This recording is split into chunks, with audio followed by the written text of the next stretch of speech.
Gunfire shredded the Copper Hollow Valley. 200 mercenaries poured fire from every ridge, crushing 268 SEALs into a death trap with no way out. Ammunition bled dry, the wounded collapsed, and Lieutenant Commander Dennison gave the order, "No warrior ever wants to speak. Prepare to break. We won't survive here." But before the end came, the mountain spoke. A single 50 caliber shot tore through the storm, silencing a machine gun nest mid-burst. Another strike followed, precise, merciless, invisible. The battlefield shifted in seconds. Who was this phantom marksman? Could one rifle rewrite the fate of hundreds? And how did a disgraced sniper turn from exile to legend? This is VeteranBiker. Comment 1 if you're new, 2 if you've been with us, 3 if you ride with us every week. Like, subscribe, and stay to the end. Bullets carved sparks off concrete, shredding the rusted skeleton of the Copper Hollow mine.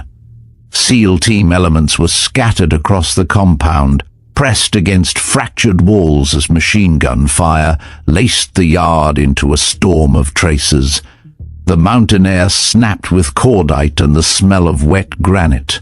Lieutenant Commander Coal Razor Dennison slammed his back against a steel beam, radio jammed to his ear.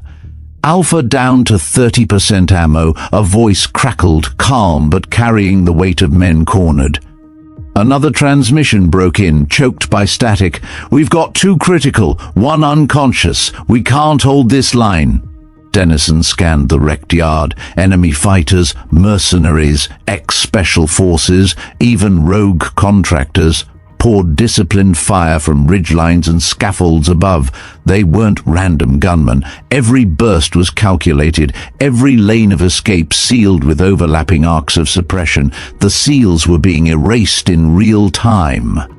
Inside the shattered warehouse, Chief Petty Officer Sam Hammer Clark dragged a wounded operator across the floor, slick with oil and blood. "He's bleeding out, Razor. We need cover now." But there was no cover. Not enough. Another RPG screamed in, smashing the southern wall into a shower of bricks. Dust swallowed the room. For a moment, the mine was a tomb.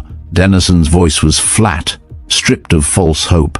"Get ready to move. We're going to break north. We don't survive staying here." The order tasted like surrender, and every man knew it.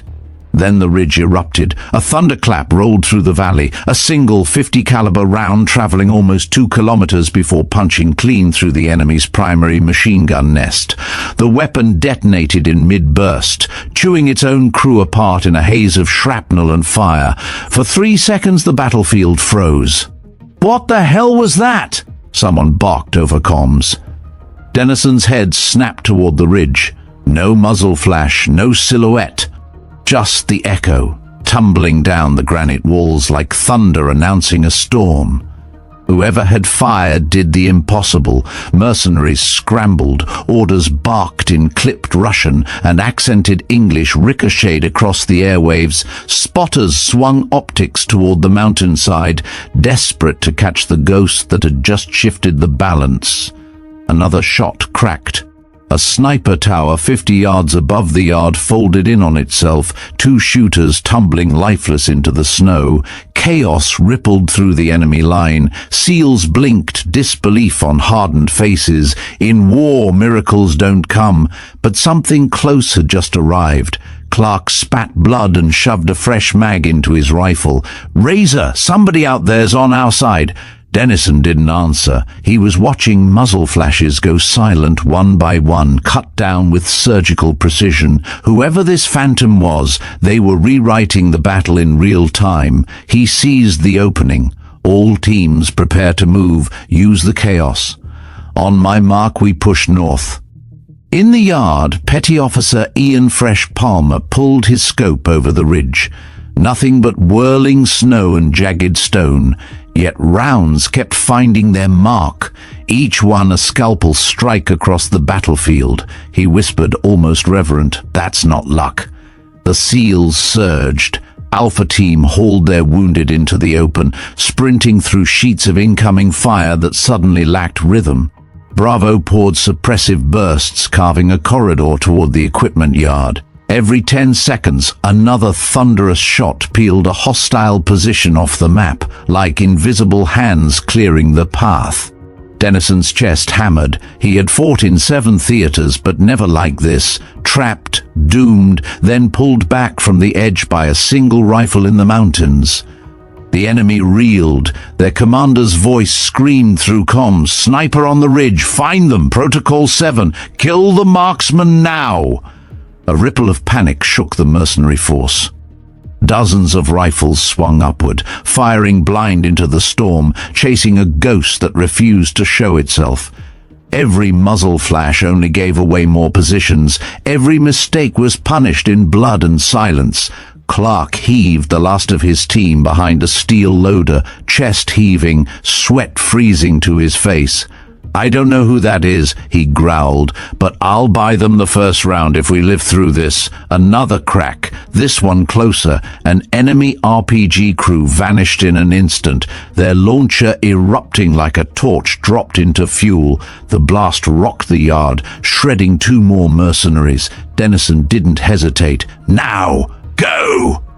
The SEALs broke from cover in staggered bursts, boots hammering frozen earth, carrying wounded and rifles alike. The ridge kept speaking, measured, relentless, unmissable. Each shot was time itself, carved into the chaos. Palmer felt the surge of adrenaline as he dragged his friend Mitchell, blood soaking the snow. He thought, against every instinct, someone up there wants us alive. The battle turned into a storm of movement, SEALs clawing toward survival while a phantom hand carved paths through the kill zone. The mercenaries faltered, cohesion cracking as key weapons fell silent one after another. High above, Alexandra Viper Kane chambered her next round, cheek welded to the stock, breath steady against the freezing air. 3 years of exile burned away with each trigger pull. Tonight, the mountain belonged to her. Snow scoured the ridgeline, driven in sheets that cut across the granite like razors. Alexandra Viper Kane lay prone against the rock, her cheek pressed to the cold stock of the Barrett. Her finger lingered just outside the trigger guard, steady, patient, ruthless. She had chosen this overlook years ago while wandering the wilderness alone, memorizing every angle, every escape route. Now it was a firing nest, and the mountain breathed with her again.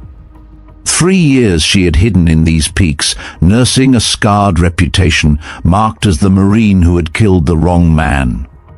Orders had come down a chain bent by politics, intelligence warped by shadow agendas. The mission collapsed, a CIA asset lost, and Viper was made the scapegoat. Her discharge papers were signed without ceremony, her records smeared so completely she could not find work that matched her skills. So she walked into exile. The mountains gave her silence, the mountains gave her punishment, but silence was broken tonight. The echo of each shot rolled back at her like judgment, like the ghosts of men who had fallen because of her name. Yet her focus never wavered. One rifle, one operator, a battlefield rewritten. Down below, Dennison's teams clung to every slab of broken wall they could find. Viper could see them through her scope, silhouettes moving between fire and ruin. She caught a glimpse of Chief Hammer Clark, yanking a wounded man by the straps of his vest, his face streaked with grit and sweat. She saw Petty Officer Palmer scanning the ridges, trying to find her. He wouldn't, not yet. Viper shifted, slid a new round into the chamber, and pivoted 2 degrees west. A second machine gun nest had opened up, pinning Alpha Team in place. She adjusted for wind, 7 miles per hour, cross-cutting from the northeast, and pressed. The Barrett roared, thunder against thunder. The nest folded, 2 mercenaries sprawled into the snow, and a sudden gap opened for Alpha. In Dennison's earpiece, a SEAL's shout carried disbelief. "They're dropping, sir! Somebody's killing them from the ridge!" Dennison didn't hesitate. Use it. Move on my order. Whoever's up there, they just bought us time. Chaos below was matched by fury above. Enemy commanders barked orders in multiple tongues. Viper watched one man slam a radio against his shoulder, eyes darting to the ridge. He was good, professional posture, the kind who had studied American tactics. She marked him but didn't fire. Not yet. Commanders were worth more alive a few seconds longer, until they revealed where they drew their strength. The storm thickened. Snow streaked past her scope, flakes luminous under bursts of tracer fire. The world narrowed into math and breath, into trigger pressure measured against eternity. Another crack, another target erased, but even ghosts are hunted. Through her earpiece, the old satellite phone link hummed to life. Colonel Helen Ward's voice rode static but carried steel. "Viper, we're monitoring chatter. They know you're there. They're mobilizing counter-sniper teams, I figured." Kane's voice was flat. "How many?" "Dozens. Former Spetsnaz, SAS contractors, Blackwell's elite. They're spreading along the ridges to triangulate you." "Good," Kane murmured. "Let them come." She shifted again, crawling over frozen stone, leaving no more trace than a shadow. Each position she abandoned became a decoy, a place for her hunters to waste time. Each new perch extended her dominance a few minutes longer. Below, Dennison drove his men into motion. Alpha, Bravo, consolidate. Charlie covered their movement. "We've got a window, and I'll be damned if we waste it." Clark's voice snapped through the chaos. "Copy that!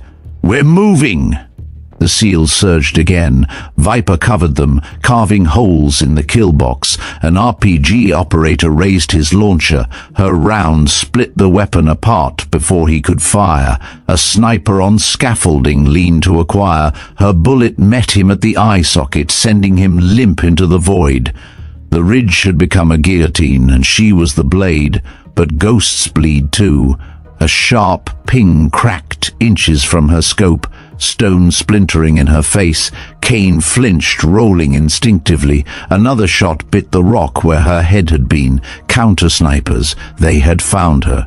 She crawled fast, sliding into a crevice slick with ice, her pulse slowed by force of will, heart rate suppressed as she swapped magazines. Somewhere out there, Dmitry Kovalenko, the Russian she knew by reputation, was hunting her. They had never met, but across clandestine circles his name had reached even her exile. Tonight, they would trade reputations for survival. Viper pushed breath through clenched teeth and forced her mind clear. This was no longer a fight of distance, it was a duel. The valley groaned with detonations. SEALs charged between ruined machinery, every step carrying the weight of survival. Petty Officer Luke Porter dragged a medic bag, trying to keep Mitchell conscious. Mitchell's lips were blue, his vest drenched in red, but he clutched his rifle anyway. "Don't you dare leave me," he rasped. Porter snarled. "I'm not leaving anyone. You keep your damn eyes open." Above them, Dennison barked orders while firing bursts from his M4. "Keep moving! Don't give them time to regroup. That sniper's cutting lanes for us. Use every second." They moved because there was no other choice, and still the ridge sang. Viper rotated to her third perch, lining crosshairs on a forward observer who was barking into comms, coordinating enemy arcs. She squeezed, and his head slammed backward, headset shattering, his squad scattering in confusion. The SEALs pushed farther into the yard. But Kovalenko was close. She felt him as much as she heard him, his rounds chewing stone tighter, zeroing in on her rhythm. She broke the pattern, holding fire for 60 long seconds. In that silence, she slithered into a natural cave cut into the ridge. Inside it was pitch black, smelling of damp stone and old ice, perfect concealment. She waited, listening. Snow hissed outside, boots crunched. They were coming. She closed her eyes for a moment and remembered Arthur Briggs, his gravel voice at her porch just days ago. "What are you running toward, Alex? Or what are you running from?" The answer was here, written in tracer fire and blood. She was running toward the only thing she ever knew how to do, fight for soldiers trapped against the wall. Her radio buzzed again. Dennison's voice, raw but unbroken. "Whoever you are up there, we owe you. Don't stop." Viper keyed her mic. "Call me Viper." "And I don't intend to stop."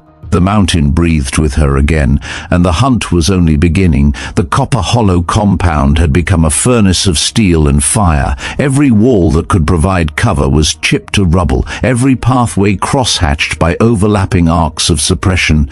Lieutenant Commander Coal-Razor Dennison pressed against a twisted beam, sweat freezing against his brow despite the winter air. The truth was undeniable. His team was in a killing ground designed by professionals who knew exactly how SEALs moved, fought, and refused to quit.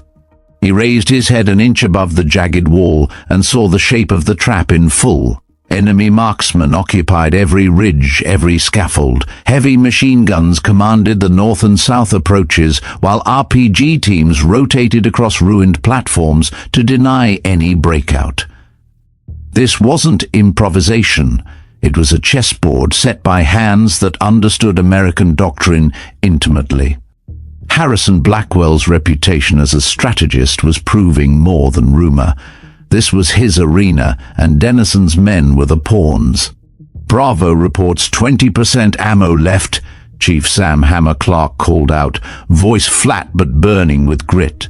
"We lose another building, and we'll be fighting with sidearms." Dennison swallowed the acid taste in his mouth. "Hold the line, we're not done yet." He knew it was a lie, but lies kept men upright. A shriek tore the air as another RPG detonated into the yard. Shrapnel chewed through a loader, spraying steel fragments across the SEAL's fallback point. Palmer tackled Porter into cover, blood streaking his cheek from flying metal. Mitchell groaned, still clutching his rifle, though barely conscious. Porter checked his pulse. "He's fading, Razor. I can keep him alive maybe another 30 minutes. Dennison's jaw clenched. 30 minutes might as well be eternity or nothing at all, depending on what the phantom sniper could do. He keyed his radio. "All units, coordinate around wounded. No one gets left." Above, the ridge cracked again. A .50 caliber slug smashed into an enemy comms operator, silencing orders mid-sentence. Confusion rippled down enemy lines. The phantom, Viper, wasn't just shooting. She was dismantling the nervous system of the entire assault. Clark grinned wolfishly through the soot on his face. "She's buying us seconds, Razor. Let's make them count." The SEALs pushed out in pairs, sprinting across fire lanes, dragging wounded as they went. Each time the enemy tried to focus fire, thunder from the ridge disrupted them. A gunner flinched, a tower collapsed, a rocket team evaporated before launch. It was as if the mountain itself had chosen sides. Yet the enemy adapted. Blackwell's voice boomed across encrypted comms, picked up by SEAL radios. "Do not chase them blind. Tighten the noose. Force them to burn ammo. Kill their hope." The mercenaries shifted tactics. Instead of brute force, they began cycling fire, suppressing in measured waves that conserved rounds while keeping pressure unbearable. It was cold, calculated efficiency. Palmer wiped blood from his eye, huddling beside Dennison. "Sir, they're not breaking. This feels scripted." Dennison nodded grimly. "Because it is. Blackwell studied us. Every fallback, every cover drill. We're playing his playbook. And Viper?" Dennison scanned the ridge. Another shot lit the valley, crippling a sniper's roost. "She's the only reason we're still breathing." High above, Alexandra Viper Kane shifted position yet again, sliding across ice into a natural trench of stone. Her breath fogged against the scope, her hands steady despite the storm hammering her body. Through the lens she could see everything, the SEALs dragging wounded, the mercenaries maneuvering with textbook precision, the chaos of a battlefield teetering between collapse and miracle. She had not felt this clarity in years.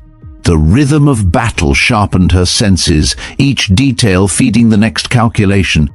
Distance, wind, angle, exposure. It was a language she had been born to speak. The mountain was her grammar, the rifle her voice. She whispered to herself, one more. Her crosshairs settled on an RPG team preparing to breach the warehouse where half the SEALs sheltered. The shot cracked, and both men disappeared in a blossom of fire. The warehouse still stood. She rolled away instantly. A counter-sniper's round hissed into the rock she'd just vacated, sending splinters into the air. Kovalenko, she could feel him tightening, patient, methodical. It was a duel unfolding over kilometers, two predators circling in snow and silence. She whispered into her mic, "Dennison, expect heavier push on your west flank. They're rotating fire teams." The commander's voice came back, ragged but alive. "Copy that, Viper. Keep carving." Clark rallied Bravo team behind a rusted crane. "We move now or we die here. Fresh, you cover. Porter, you keep Mitchell breathing. Let's push!" They surged. Fire erupted instantly, mercenaries hammering their path. Palmer's rifle snapped in disciplined bursts, cutting down two hostiles before a third round slammed into the beam beside his head. He ducked, heart pounding, and screamed over comms, "We need that ridge now!" The response was instantaneous. Viper's shot thundered, and the enemy gunner vanished. The lane opened just wide enough. Bravo team burst through, dragging Mitchell between them, snow-streaked crimson beneath his boots. Inside the compound's southern wing, Dennison planted his back to a pillar and checked his remaining men. Exhaustion draped over every face. These were elite warriors, trained to thrive in hell, but even hell had limits. He thought of what Ward had told him before the op. Mansfield's syndicate, now Blackwell's empire, wasn't just an arms ring. It was a global network fueling insurgencies across continents. Shutting it down meant saving thousands of lives, but none of that mattered if his men died nameless in this pit. He refused that fate. "Listen up," he roared over Gunfire. "We break east in 5. That ridge shooter is clearing US lanes. We move, or we're buried here." Clark barked back, "Roger that." The men tightened grips on rifles, slick with blood and snow, ammunition low, morale lower, but something primal burned in their eyes, survival mixed with vengeance. Viper scanned, calculating. Blackwell's forces had shifted, overextending on the western ridge to contain her. She spotted their forward commander, a tall figure with binoculars and a headset. Taking him out would blind their rotation. She adjusted for wind, steadied her breathing, and pressed. The Barrett spat. The commander crumpled, headset sparking. Mercenaries around him shouted, collapsing into disarray. Dennison didn't waste the moment. "Now, move east! Go, go, go!" The SEALs erupted from cover, sprinting into the teeth of gunfire. Bullets snapped around them, but the fire lacked coordination. Viper's round had broken their rhythm. For the first time in hours, Dennison felt momentum tilt. Palmer shoved Mitchell into Porter's arms, firing over his shoulder as they dashed through the storm. "We're not dead yet!" he yelled, voice ragged with defiance, and still the ridge roared, each shot a promise that death had not claimed them, not yet. But Viper knew better than anyone, miracles never last forever. The enemy was adjusting, Kovalenko was closing, and soon the trap would spring tighter than ever. She chambered another round, eyes narrowing against the storm. Tonight was only beginning. The storm thickened as night bled into the valley, though moonlight still cut through clouds in jagged flashes. Snow slashed sideways across the copper hollow ridges, each gust carrying knives of ice that rattled gear and choked lungs. Alexandra Viper Kane pressed forward, boots clawing at the frozen slope, Barrett rifles slung across her back. She had memorized every crevice of this mountain during exile, but carrying 60 pounds of steel and ammo under fire was a different test. Her breath burned against the cold, controlled and rhythmic, the same ritual she had drilled before every shot of her career. Behind her, distant gunfire cracked and echoed like drums of war. SEAL team elements were still inside the furnace below, clinging to life with dwindling ammunition. Denison's voice had gone silent on comms. Either his radio was down or he had nothing left to say. The mountain itself seemed to groan under the weight of firepower unleashed across its scarred surface. Viper pushed harder. Every step mattered. Every meter climbed was another second stolen from Blackwell's trap. Inside the compound, Denison crouched beside Clark, both men heaving for air. Smoke curled from shattered beams, mixing with the sting of cordite and iron. Clark spat into the snow, voice hoarse. "We're running dry, Razor. I've got men at 10 rounds each."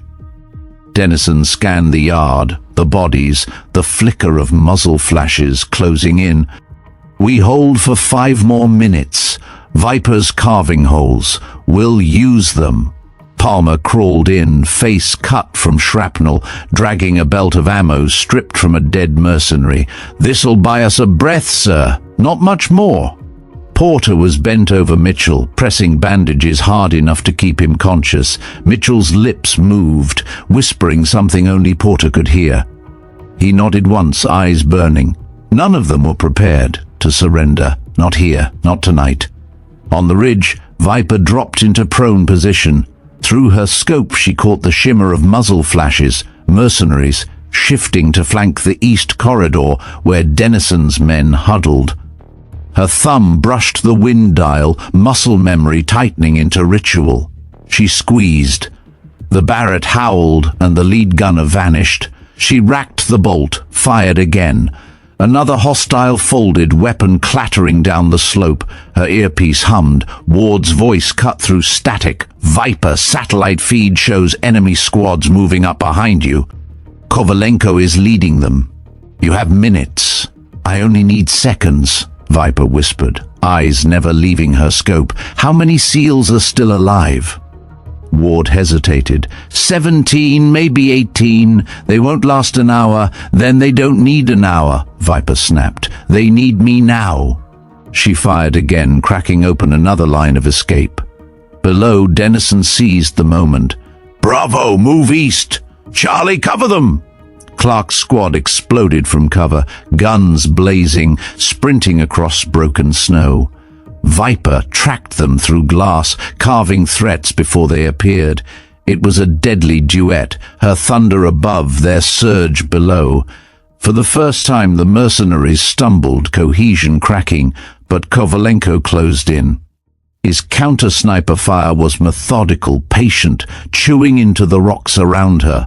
A fragment sliced her cheek, warm blood smearing against the ice. She rolled, shifted position, crawling into a crevice she had scouted years ago. This was her sanctuary, her trap. Denison rallied his men inside a gutted workshop. "This is our chance. We punch north, regroup and dig in. Viper's giving us the lane." Palmer reloaded with trembling hands. "Sir, we're down to scraps. If we don't move now, we're done." Denison nodded. "We move. Mitchell goes with us. Nobody stays behind." Porter tightened the straps around Mitchell's vest, injecting a stimulant straight into his vein. The wounded man's eyes snapped open, wild with pain and determination. He forced a grin. "Still in the fight, sir." Clark slapped his shoulder. "That's the spirit. Let's raise hell." They formed ranks, ragged but unbroken. Snow blasted through shattered windows, mixing with the sparks of gunfire. The men of SEAL Team had no illusions. They weren't fighting for victory. They were fighting for survival, for each other. On the ridge, Viper caught her breath and settled again. Through her scope, she watched Denison's unit burst from the workshop, sprinting north under fire. She picked targets with ruthless calm. 1, 2, 3. Each shot shredded enemy formations. The SEALs kept moving, riding her thunder. But then came the counterpunch. Kovalenko's rifle cracked, and the rock beside her erupted. She slid left, heart pounding, ears ringing. The Russian was close, too close. His patience matched hers, his angles disciplined. This was no ordinary hunt. It was a duel carved into the mountain. She keyed her mic. "Dennison, keep moving! Don't wait for me!" The commander's reply came through gritted teeth. "We don't leave allies behind. You already left me behind 3 years ago," she muttered, unheard, as she adjusted her scope. Through snow and darkness she saw him, Kovalenko, ghosting across the ridge opposite, dragging his long rifle into position. He was steady, lethal, waiting for her mistake. Their scopes almost met, 2 hunters staring across the abyss. Only one would leave the mountain. Viper exhaled, steady as the storm. The Barrett kicked, fire and thunder rolling down the valley. She rolled instantly, abandoning her position. A heartbeat later, Kovalenko's round obliterated the stone she'd just vacated. Sparks lit the cave behind her. She had wounded him, she thought, but not killed him. The duel was far from finished. Down in the yard, Dennison's team pushed into the tree line north of the compound. Gunfire still raked them, but the volume was thinning. Palmer threw himself behind a stump, chest heaving, rifle empty. Clark crouched beside him, feeding in the last of his own rounds. "We're running on fumes, but damn it, we're still breathing." Dennison looked back at the burning compound, at the ghostly thunder still rolling off the ridge. "We owe her everything. But this fight isn't over." Snow whipped through the valley, carrying the smell of cordite and blood. 17 men, battered and bleeding, pressed deeper into the wilderness. Above them, Alexandra Kane locked another round into the chamber, eyes fixed on the predator who hunted her. The storm belonged to them both, and only one would own it by dawn. The Copper Hollow Valley had fallen into a rhythm of thunder and silence. Every time Alexandra Viper Kane pulled the trigger, the mountain roared, and for a few seconds the battlefield stilled, mercenaries ducking in fear of the invisible executioner. Then came the retaliation, blind volleys, heavy weapons hammering ridgelines, counter-sniper rounds slashing the air. The duel between one ghost and an army had become the axis on which the entire fight turned. Lieutenant Commander Cole Razor Dennison crouched with his remaining operators in the tree line north of the compound. Breath steamed in the icy dark, mixing with the smoke that drifted from the burning mine. They were 17 now, 17 out of 24. Each man carried wounds, shrapnel, burns, bruises, but every man still gripped his weapon like an oath. Dennison's radio hissed weakly. "Alpha down to 10% ammo, Bravo same." "We can't sustain another push," he answered anyway, voice low but commanding. "We hold. We move when the ridge says move." Clark spat into the snow. "That ghost better keep talking then." On the ridge, Viper crawled into a new hide among wind-sheared pines. Her cheek was raw from stone fragments, her lips split, but her eyes were steady. She scanned, scope sweeping arcs of fire. Through falling snow, she found a logistics team hauling crates of ammunition toward the southern ridge. She dialed, wind, exhaled, fired. The lead crate erupted, secondary explosions tearing mercenaries apart and scattering the rest. Her earpiece crackled.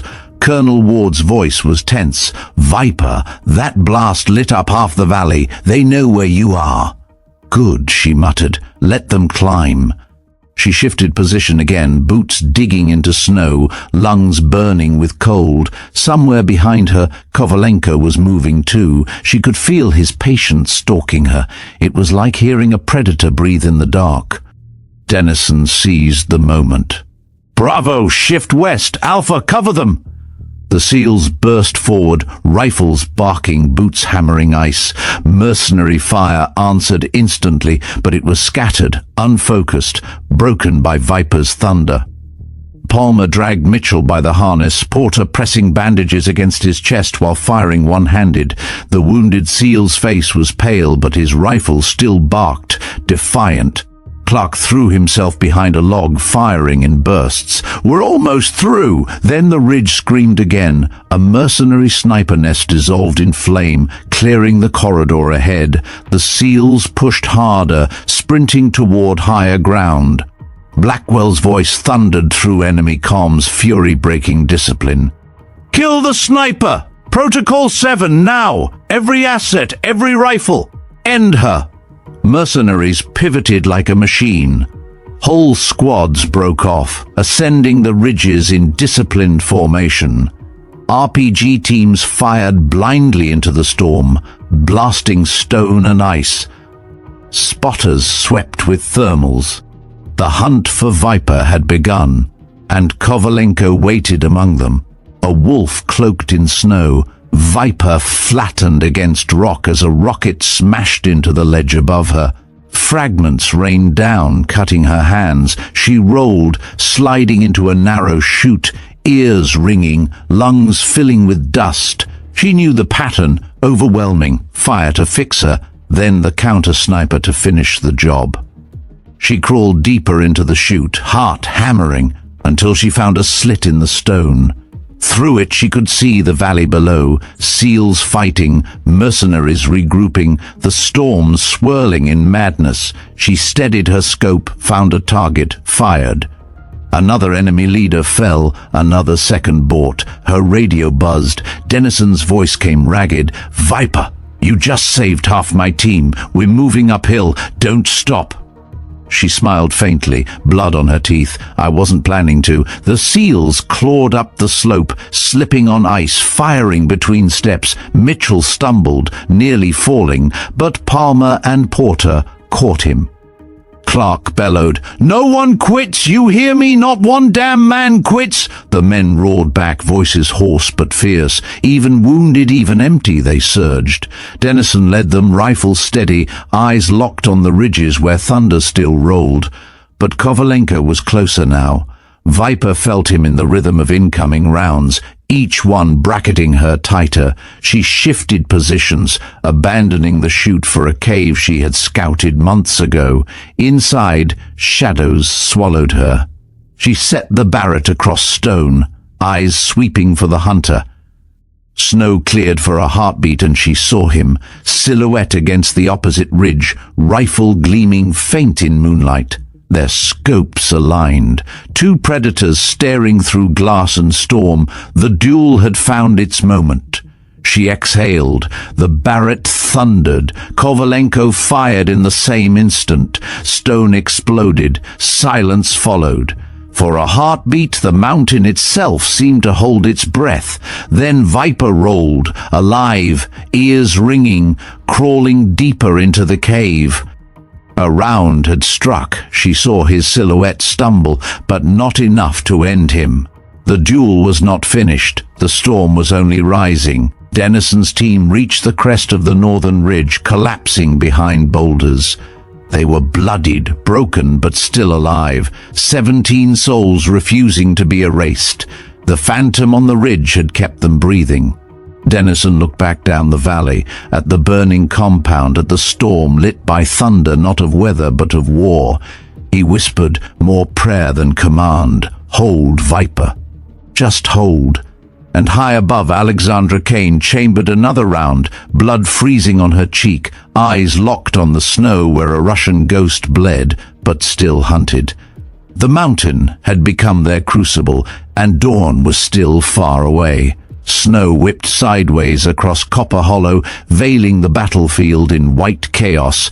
The valley was no longer just a trap, it was a crucible swallowing men whole. Alexandra Viper Kane lay low in her cave hide, blood frozen to her cheek, ears still ringing from the last exchange with Kovalenko. The Russian ghost was out there, alive, steady, patient. Every second she lingered, he closed the circle tighter. She could almost feel his crosshairs, searching for her heartbeat, but she had no choice. The seals needed her fire, and Kovalenko knew it. The duel between them wasn't just survival, it was the hinge of the entire battle.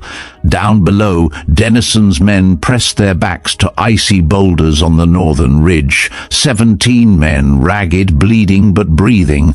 Chief Clark peered through binoculars, jaw clenched. They're regrouping down there. Blackwell's pulling them into formation again. We've got maybe 10 minutes before they swarm uphill. Denison nodded grimly. We can't hold a direct assault. Not with this ammo. He keyed his radio. "Viper, if you're still up there, we need you. This ridge doesn't hold without thunder." Static, then her voice, strained but alive. "Copy. Keep your heads down. I'll give you a lane." Clark muttered, "That woman's carrying us on her back." Dennison didn't disagree. Viper steadied the Barrett in the cave mouth, her breath measured against the storm. Through her scope, blurred shapes moved, mercenaries dragging crates, setting up mortars. She adjusted windage, exhaled, fired. A crate erupted, flames shredding the squad around it. She rolled instantly, stone exploding where she had just lain. Kovalenko's answer was immediate, ruthless. She whispered, "Close, Dmitri." But not close enough. The Russians stalked her across the storm, each shot disciplined, triangulating her position. He had hunted NATO snipers in Chechnya, Afghanistan, Syria. He knew patience, he knew pressure, and he knew she was his equal. Their rifles spoke across the void, each thunderclap carving away stone and seconds. Viper crawled deeper into the cave, muscles screaming from the cold. She reached a secondary slit in the rock, positioned the rifle, and scanned. For a heartbeat, the storm cleared, and she caught him. Kovalenko sliding along a ridge, moving with the elegance of a predator. Their scopes aligned. 2 breaths, 1 world, 2 hunters. She fired. The Barrett roared.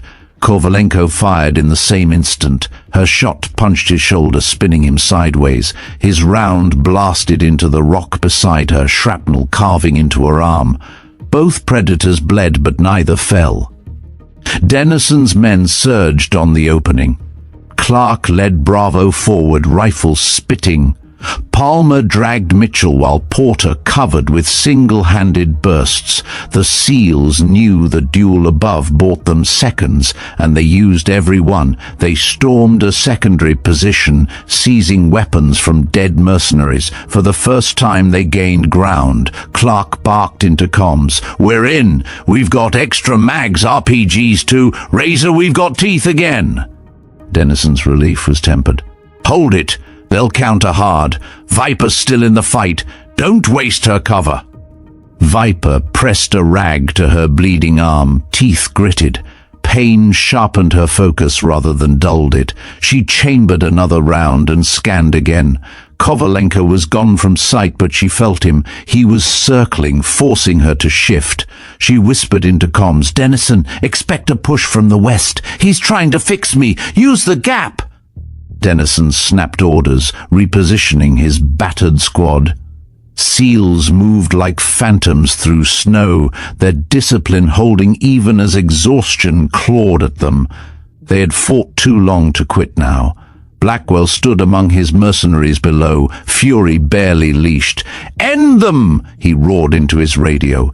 "Do not let that sniper dictate my field!" He knew Viper's interference had already cost him men and momentum. He signaled a full assault, mortars to flush the SEALs, counter-snipers to cage the Phantom. The valley shook as mortars began to pound the ridge. Snow, fire, and rock blasted upward in violent fountains. Dennison's men curled tighter against cover, grit and ice cutting their faces. Clark shouted, "We can't take this shelling!" Dennison keyed his mic. "Viper, they're hammering us. We need that coordination broken." "Working it," she answered, voice tight. She slid out of the cave, belly to the stone, crawling toward a higher perch she had scouted years earlier. Each movement was agony, her wounded arm screaming, her body freezing. But the climb gave her angle. She pressed to the scope, found the forward observer calling mortar fire, crosshairs steady, trigger squeeze, thunder. The observer collapsed, his radio sparking into silence. Below, the mortar fire stuttered and fell apart. SEALs roared in defiance, firing down into disorganized mercenaries. But Kovalenko was waiting. His shot ripped across the perch, grazing her helmet and ringing her skull like a bell. She tumbled back into snow, dazed, vision blurring. The Russian advanced, closing the noose. This was no longer long range. He wanted the kill face to face. Viper forced herself upright, staggered into the storm.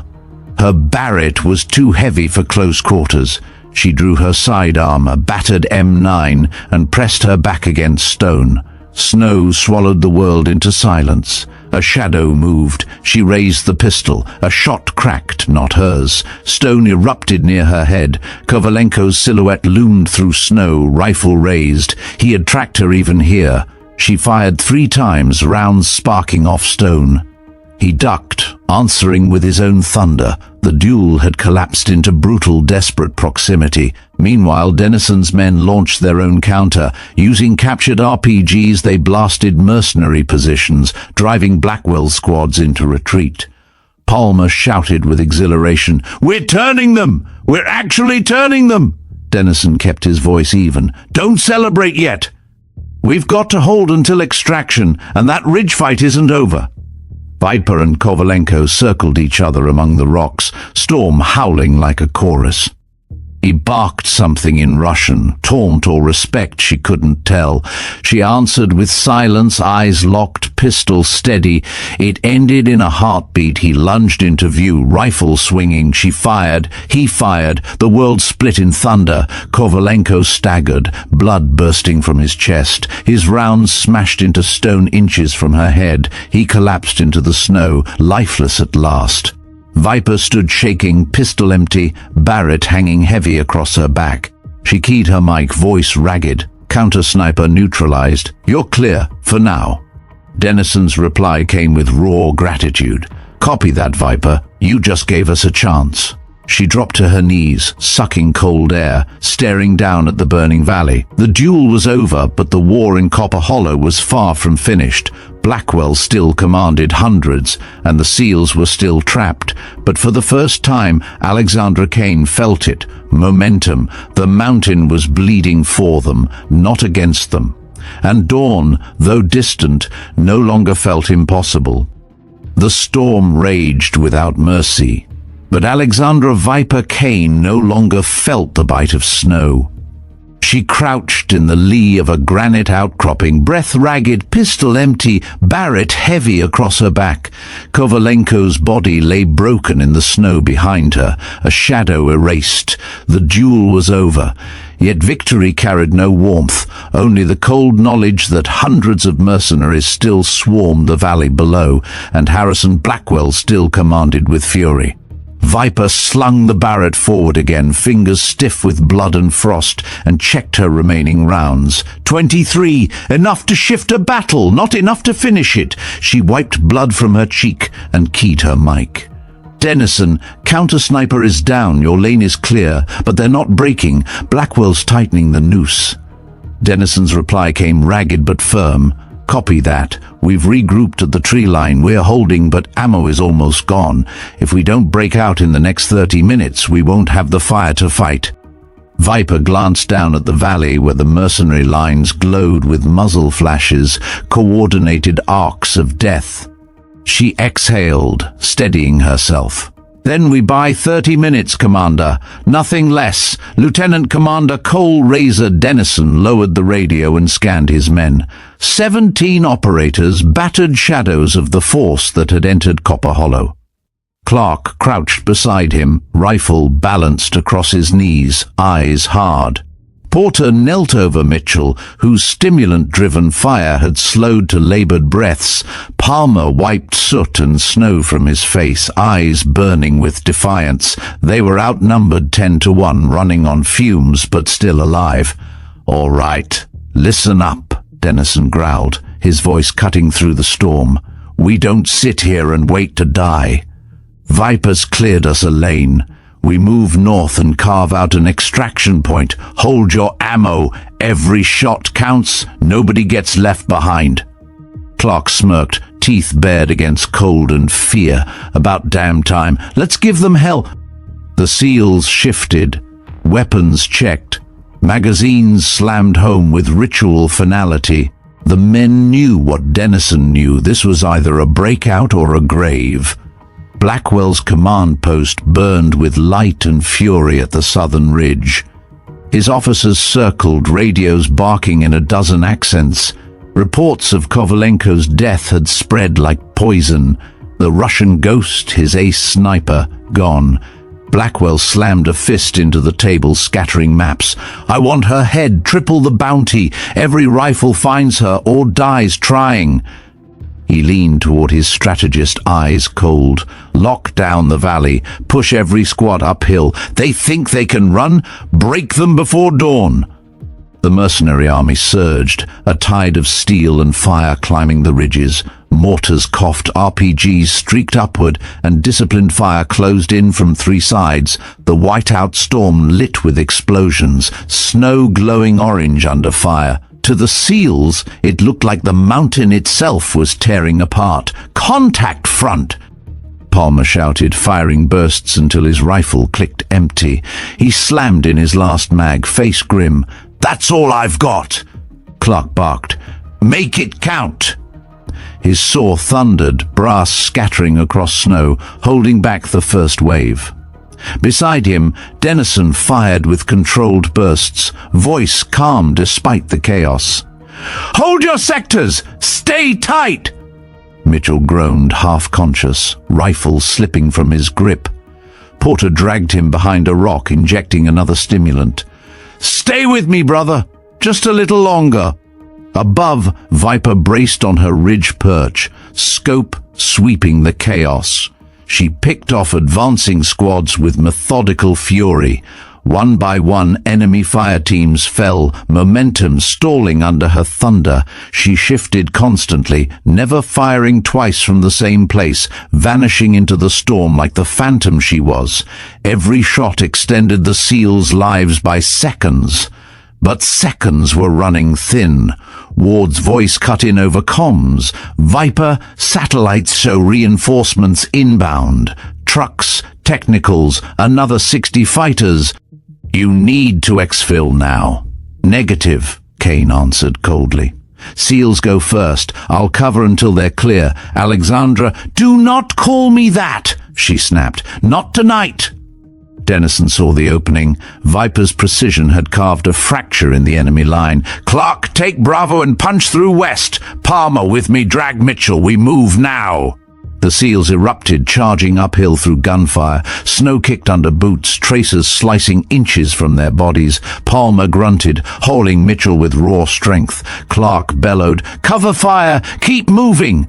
The mercenaries reeled, disoriented by the phantom shots cracking from above. Two squads fell in confusion, and the SEALs poured through the gap like shadows.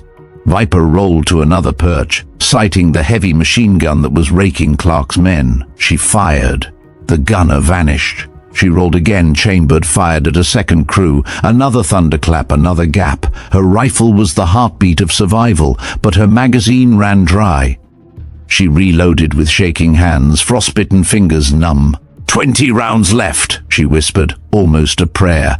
Blackwell's fury boiled. He seized the radio, voice venom. "All units collapse on the northern ridge. Cut them off at any cost. Bring the mountain down if you must. No survivors." Explosives detonated across the slope. Avalanches triggered deliberately. Snow cascaded downward, boulders thundering, a wall of death chasing the SEALs uphill. Dennison saw it and roared, "Move! Avalanche!" The SEALs sprinted, diving behind ridges as snow and stone consumed the path behind them. Palmer shielded Mitchell with his body as white fury thundered past. Clark clawed his way onto a ledge, coughing through snow and dust. Against all odds they lived, but the noose tightened further. Viper saw it all through her scope. Blackwell's men advancing, the SEALs cornered, the mountain itself weaponized. Her pulse slowed. She lined her next shot, aiming not at men but at the fuel truck she'd spotted earlier near the southern ridge. Crosshairs steady, breath controlled. Trigger squeeze, the Barrett boomed. The truck ignited in a chain reaction, fireballs ripping across enemy lines. Dozens of mercenaries vaporized in the inferno. The shockwave rolled through the valley, stunning even Blackwell's hardened killers. Dennison seized it instantly. "Push! Push now!" The SEALs surged uphill, lungs burning, legs failing but wills unbroken. They broke through the last cordon, collapsing behind a granite ridge with the storm howling over them. 17 still alive.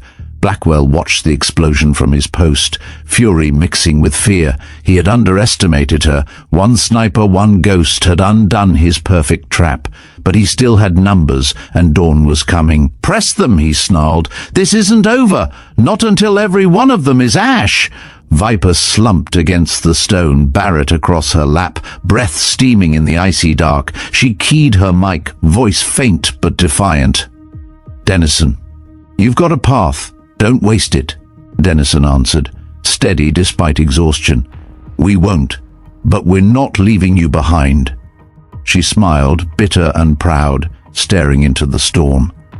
"You already did. 3 years ago. Tonight, I finish what they started." The mountain thundered again as she chambered another round. The battle for Copper Hollow wasn't finished. The noose was breaking, but the final reckoning still lay ahead.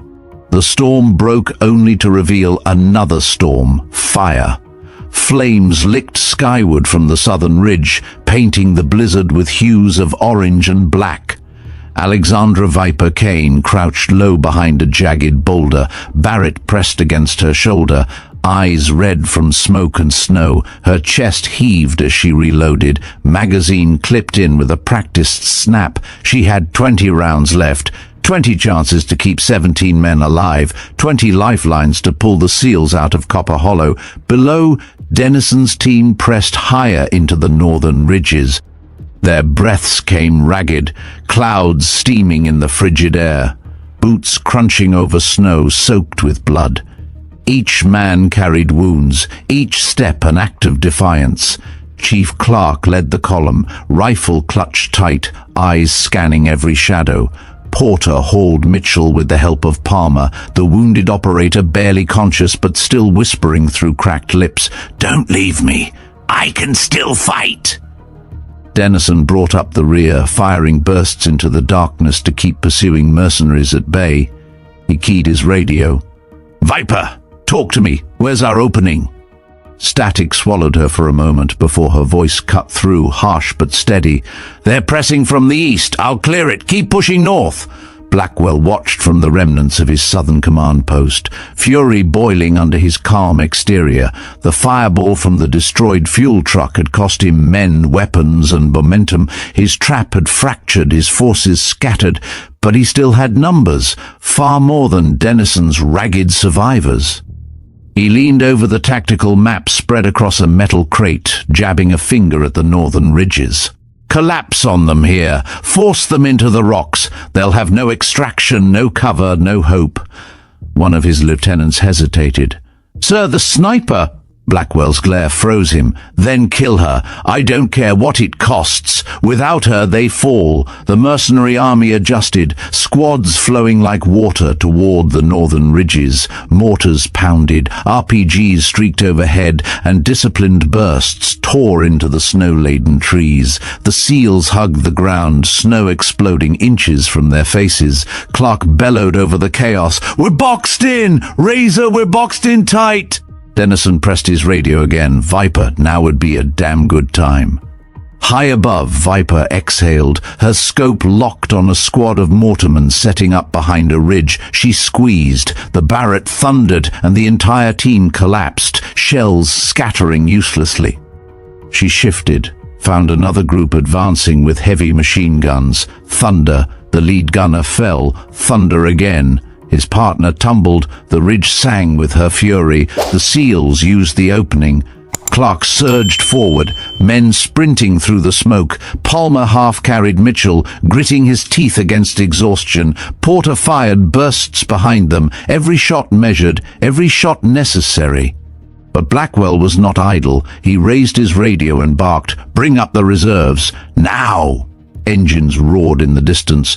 Technicals crested the far ridge, headlights cutting through snow, heavy guns mounted in their beds. They spat fire, tearing up the slope, chewing through stone and ice. The SEALs dove for cover, pinned again. Dennison cursed, "Viper, we're stuck! Can you reach those trucks?" Viper's scope found them, 3 technicals fanning across the slope, range 1,900 meters, wind cutting left to right at 12 knots. She adjusted, controlled her breath, squeezed. The first truck's gunner vanished. She shifted instantly, hammered the second. The gunner collapsed across the mount. But the third truck kept firing, tracers lashing across the slope. She reloaded fast, chambering another round. The third truck lurched just as she fired. The bullet smashed into its engine block, detonating in flame. The explosion cascaded, flipping the vehicle into the ravine. Cheers rose faint through comms, SEAL voices, alive for another minute. Dennison didn't waste it. Move, push now while they're reeling. The SEALs scrambled higher into the rocks, but the mercenaries followed relentless. Blackwell's men advanced with the fury of pay and vengeance, their boots crunching closer with every second. Fire lit the snowfield, turning the valley into an inferno of smoke and ice. Palmer stumbled, nearly dropping Mitchell. "I can't, he's too heavy." Mitchell, barely conscious, rasped, "Leave me, you can't." Palmer's answer was a roar, "Shut up, nobody's leaving anyone." He dragged him higher, muscles screaming. Porter laid down cover fire, Clark beside him, rifles barking in unison. Dennison turned, emptying his last magazine into advancing silhouettes before slamming in a scavenged one. "We hold this ridge! We hold it or we die here!" Above, Viper shifted again, dragging her battered body higher into the rocks. Her wound burned, her breath ragged, but her eyes stayed sharp. She spotted Blackwell himself emerging from his command post, binoculars raised, barking orders. For the first time, she had him in her glass. Range, 1,600 meters. Moving target, guarded by half a dozen mercenaries. She adjusted wind, finger brushing the trigger. Then she hesitated. Killing him now would break their command, yes, but the SEALs needed her fire elsewhere. Another squad was cresting the ridge behind Dennison, rifles ready to cut them down. She shifted crosshairs and fired. Thunder. 2 mercenaries toppled. The SEALs turned, finished the rest. Viper whispered, "Not yet, Blackwell, not yet." The SEALs reached a plateau, only to find themselves surrounded on 3 sides. Muzzle flashes flared in the dark, fire converging. Dennison crouched low, voice like steel. "This is it. We hold or we're done." Clark reloaded, eyes wild. "Then let's make them bleed." They opened fire together, rifles cracking, grenades hurling into the storm.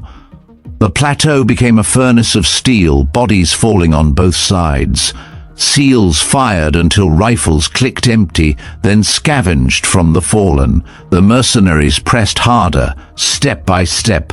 Then the ridge roared again. Viper's shots tore through their flanks, dismantling key gunners, unraveling squads. For every step the mercenaries gained, they lost 2. The Phantom was still above, still fighting. Dennison keyed his mic, voice raw. "Viper, you're saving us, but we're burning out. We can't hold forever." Her answer came calm despite the storm. "Then don't hold. Break." She fired again and again, her world narrowed to breath, trigger, and recoil. Each round was a heartbeat, each heartbeat a life. But her magazine dwindled. 15 rounds, 10, 8. Blackwell raged below, screaming into his radio, ordering men forward even as they died in heaps. His perfect trap was unraveling, his empire bleeding into the snow, yet he refused to yield. Viper lined her crosshairs on him again. This time she didn't hesitate. She exhaled, steady, squeezed. The Barrett roared. Blackwell's binoculars shattered, his body twisting as the round punched through his chest. He crumpled into the snow, his guards screaming in disbelief. Command fractured instantly. Mercenaries faltered, cohesion broken. Dennison saw it. "That's it! Push! Finish it!" The SEALs surged with the last of their strength, charging downhill into scattered mercenaries. Clark's rifle spat until it clicked dry, then he swung it like a club. Palmer fought with bare hands, Porter with a scavenged blade. Mitchell, barely alive, still raised his weapon for one last burst. They fought like men with nothing left to lose and everything left to protect. Viper fired her last 3 rounds, cutting down retreating lieutenants. Then the Barrett clicked empty. She slumped behind stone, breath ragged, body trembling.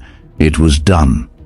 Blackwell was dead, his army shattered. The valley fell to silence, broken only by the moans of the wounded and the howl of the storm. Dennison stood amid the carnage, chest heaving, rifle hanging by a strap. 17 still alive, against all odds. He keyed his radio. "Control, this is Razor. Copper Hollow secure. Blackwell neutralized. Request immediate extraction." Ward's voice came back, relief breaking through static. "Copy that, Razor. Birds inbound. Hold your position." Clark dropped to the snow, laughing bitterly. Hell of a night. Palmer slumped beside Mitchell, still breathing, still alive. Porter pressed bandages with bloody hands, whispering, "We made it. We actually made it." Above, Viper pressed her back against the stone, eyes closed. She had spent 3 years in exile, 3 years as a ghost. Tonight she had come back to life. Tonight she had rewritten her name in thunder. The mountain fell silent at last, save for the thrum of approaching rotors. Dawn crept over Copper Hollow, crimson and gold bleeding into the snow. For 17 SEALs and 1 forgotten sniper, it was a dawn bought with blood and fire. And for Alexandra Kane, it was redemption. The first orange rays of dawn cut across Copper Hollow, painting the snow in a glow that seemed unreal after the nightmare night. Smoke still rose in lazy curls from burning trucks and shattered bunkers. Bodies littered the valley, frozen in final poses of fury or fear. The mercenary army that had once swarmed the ridges like a tide was broken, scattered into silence. But victory did not taste like triumph. It tasted of blood, exhaustion, and loss. Alexandra Viper Kane lay prone on her ridge perch, cheek against the Barrett stock, one last time. The rifle was empty, chamber locked back, its work complete. Her breath hung in the cold air, uneven, every inhale cutting her lungs. She had fired until her world was only math and breath, thunder and silence. 42 rounds, each one weighed in blood. Now she was empty too. She keyed her mic with trembling fingers. "Dennison, status?" Static filled her ear before the reply came, rough but alive. 17 standing. Blackwell's down. We've got the ridge. She exhaled, closing her eyes briefly. 17, against everything, against 150, against betrayal and impossible odds. 17 still breathed. It was more than she dared hope. Lieutenant Commander Cole Razor Dennison stood among his men on the plateau, boots sinking into Churn's snow-stained red. Chief Clark leaned against a shattered boulder, rifle hanging empty but grin fierce. Palmer sat with Mitchell's weight slumped across his lap, blood still leaking but breath still there. Porter bound wounds with hands that never stopped moving. They were alive, but barely. Dennison's voice cracked the silence. "Check ammo! Scavenge everything! Control says birds are inbound. We hold until they arrive." Clark gave a bitter laugh. "Not like we got much left to hold with." Dennison glanced skyward. The faint thrum of rotors grew stronger, a promise breaking across the storm. "Then we hold with teeth if we have to." High above, Viper dragged herself into a sitting position, Barrett slung across her lap. Her arm throbbed where shrapnel had carved deep, her cheek still bleeding from Kovalenko's near miss. Her body screamed for rest, but her eyes stayed sharp. The battle wasn't over, not until the last man was gone. Through her scope she scanned the southern ridge. Mercenaries scattered there, disorganized, leaderless. Some fled downslope, vanishing into the storm. Others stayed, stunned, unsure. Without Blackwell, their spine was shattered. Still, chaos could turn deadly if they rallied. She whispered, "Not today." Blackwell lay in the snow below, his empire undone. His chest was a ruin, blood soaking into ice. His once commanding eyes stared sightless at the sky. Around him his lieutenant's bodies sprawled, killed in the same volley that ended him. For years he had built an empire of blood and weapons, a network stretching continents. In minutes, one sniper's bullet had erased it. Ward's voice came over comms again, relief and disbelief entwined. Viper, Razor, extraction ETA 5 minutes. You did it. God help me. You actually did it. Dennison keyed back. Negative on celebration. We've still got wounded and stragglers out there. We're not clear yet. As if summoned, gunfire cracked again from the western slope. A pocket of mercenaries had regrouped, desperate and furious. They poured fire into the SEAL position, determined to take someone with them before retreating. Bullets chewed stone, showering Dennison's men with shards. Clark dropped flat, swearing. They don't quit, do they? Palmer fired his last rounds, then hurled a grenade downslope. The explosion echoed, cutting their assault short. But not enough. More shadows moved in the storm. Dennison's jaw tightened. We hold. Just 5 more minutes. Viper steadied the Barrett again, though her body wanted to collapse. She chambered one of her last rounds scavenged from her belt. Through the scope she tracked the enemy squad firing on Dennison's men. She squeezed. Thunder rolled. One fell. She shifted. Thunder again. Another collapsed. Her world narrowed once more. Glass breath thunder. The mercenaries faltered, some breaking and running. Dennison's men surged, firing until smoke and silence swallowed the slope. At last the gunfire died, leaving only the groan of the wounded and the distant rotors closing in. The first Black Hawk dropped into the valley, blades whipping snow into cyclones. SEAL signaled frantically, dragging wounded to the LZ. Porter and Palmer carried Mitchell together, his body limp but still breathing. Clark covered them with his rifle, though it carried no rounds. The motion instinct, ritual.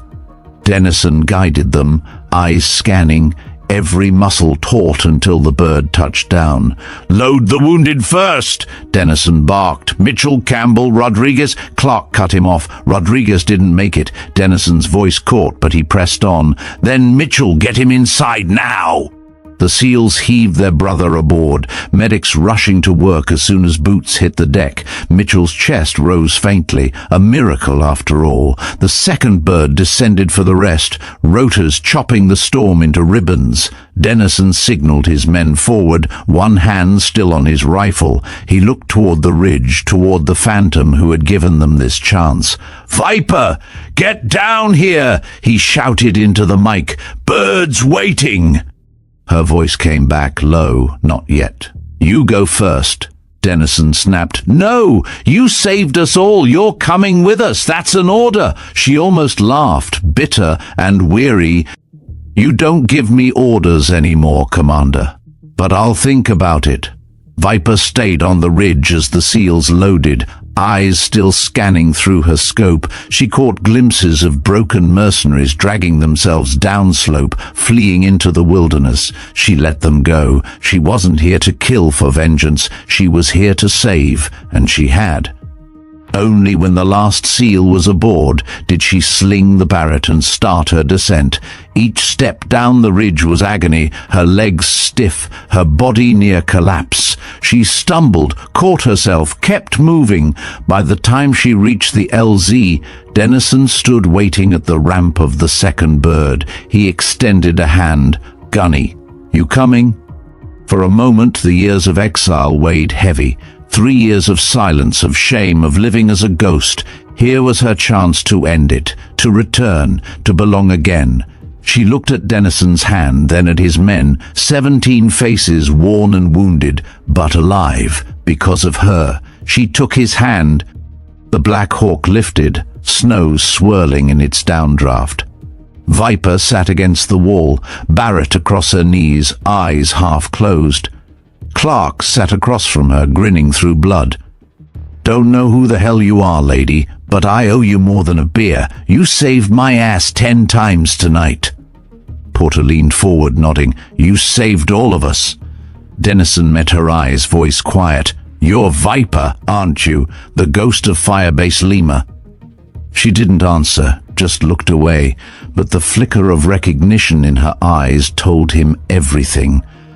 Hours later, at Cascade Ridge Medical Clinic, chaos turned to urgency. Mitchell was rushed into surgery, Porter collapsing in exhaustion at his side.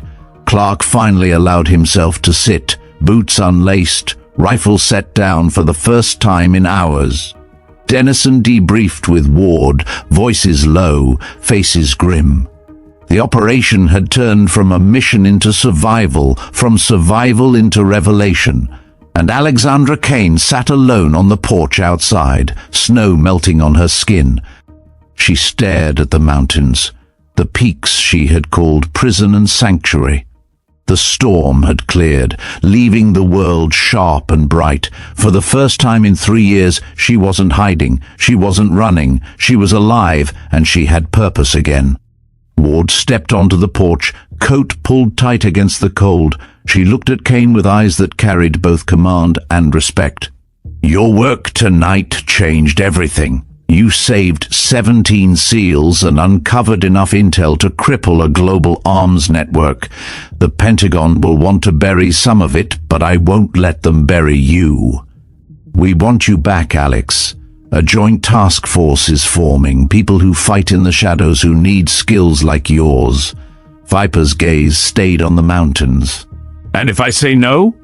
Ward's voice softened. "Then you go back to exile. But after tonight, you know that's not who you are." Silence stretched, filled with the memory of thunder rolling across ridges, of SEALs charging through fire, of Mitchell whispering not to be left behind. Finally, Kane turned, her expression weary but resolute. "I'll think about it." The mountains loomed behind her, vast and eternal. Copper Hollow had been meant as a grave, but it had become something else, a crucible, a forge. Alexandra Viper Kane had entered it as a ghost, disgraced and forgotten. She had left it as a legend reborn. The dawn spread gold across the snow, washing blood and ash into light. And for the first time in years, she allowed herself to believe that redemption was not just a word, but a life waiting to be lived. 17 SEALs walked out of Copper Hollow because one sniper had refused to stay in exile. One woman with 42 shots had broken an army and toppled a king, and though history might never tell the story, every man who lived it would remember. In the silence after battle, with rotors fading into the distance and mountains standing watch, the legend of Viper was no longer just a ghost story whispered in barracks. It was a promise that even in the darkest valley, a single rifle wielded with purpose could change the world.